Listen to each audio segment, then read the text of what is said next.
In this exciting installment of Math 96, we're going to take a parabola that's written in this form, y equals ax squared plus bx plus c, and we're going to rewrite it in the form of y equals a times x minus h squared plus k.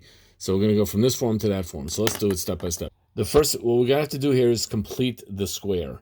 So I'm going to factor out the 3, because I want the x squared to have no coefficient, and the 5 is going to stay over here, and I'm going to put a little parentheses. Now notice I leave a little space here, because to complete the square I have to take half of 2 and then square it. And that's just 1, of course.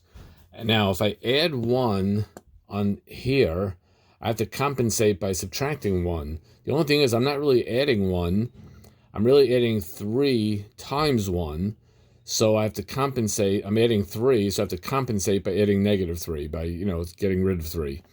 And now that gives me y equals x minus 1 squared, that's what this guy is, plus 2. 5 minus 3 is 2. We actually want to continue on and get information to graph this parabola. Well, right away, the vertex is 1, 2. That just pops out from, because that's x minus 1 and then plus 2. So h is 1 and k is 2. My vertex is immediately 1, 2. Now, the y-intercept, you plug in 0 for x, and you get, let's see, 0, and you get, the y-intercept is 5. So it hits the y-axis at 5, because I plugged in 0 for x, and I got the y-intercept as 5. Now I want to find the x-intercepts. Well, for the x-intercepts, I plug in y equals 0 and solve for x. So here I'm going to bring the 2 over to the other side, divide both sides by 3. Now square root, I get plus or minus square root of 2/3 I equals x minus 1. And x is equal to 1 plus or minus square root of 2 over 3i. Now, you may have noticed here that I is an imaginary number. So whenever you get an imaginary number, that means that there is no x-intercept, because there is no x value, imaginary x value on the graph. So it means there is no x-intercept and no x value in y equals 0, hence there is no x-intercept.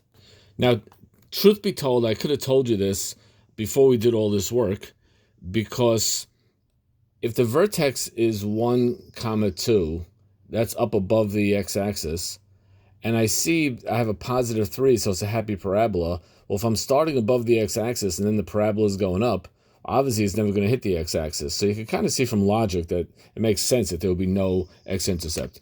Anyway, let's look at the graph. Like we said, the vertex is 1, 2, so there it is, 1, 2. The y-intercept is 5, so that's 5. As you can see, it never hits the x-axis because it starts here and then it continues going up. But I want to say something else. We knew the y-intercept because we figured out the y-intercept by plugging x equals 0.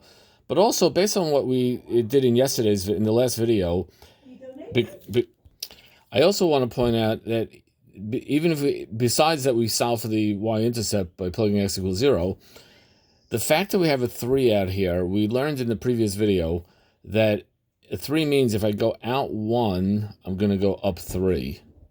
If I go out 2, I'm going to go up 12. So that puts you way up, up there. 2 plus 12 is like 14 or something. Anyway, so it's all consistent. Speaking of consistent, I want to see what would happen if I did this whole problem without converting it into this form. What if I just left it in this form here? Could I solve it, and would I get the same answer? Well, let's check it out right now. Well, I would have y equals 3x squared minus 6x plus 5. That's the original problem. That's a is 3, b is negative 6, and c is 5. So the vx, I made that symbol up. That means the x value of the vertex is negative b over 2a, which is negative 6 over 2 times 3, which comes out to positive 1. And to get vy, meaning the y value of the vertex, I just plug in that 1. I plug that into the original equation. So 3 times 1 squared minus 6 times 1 plus 5, and that equals 2. So the vertex is 1, 2, which, if you recall, that's what we got before. Now the y-intercept, whenever you have it in this form, the y-intercept is always automatically the c. Y is always automatically the c value, the y-intercept. Why is that? Because if I plug in x equals 0, all this other stuff disappears, and I'm just left with the c. The a and the b disappear, and I'm left just with the c. Now, for the x-intercept, when I have it in this form, I would use the quadratic formula.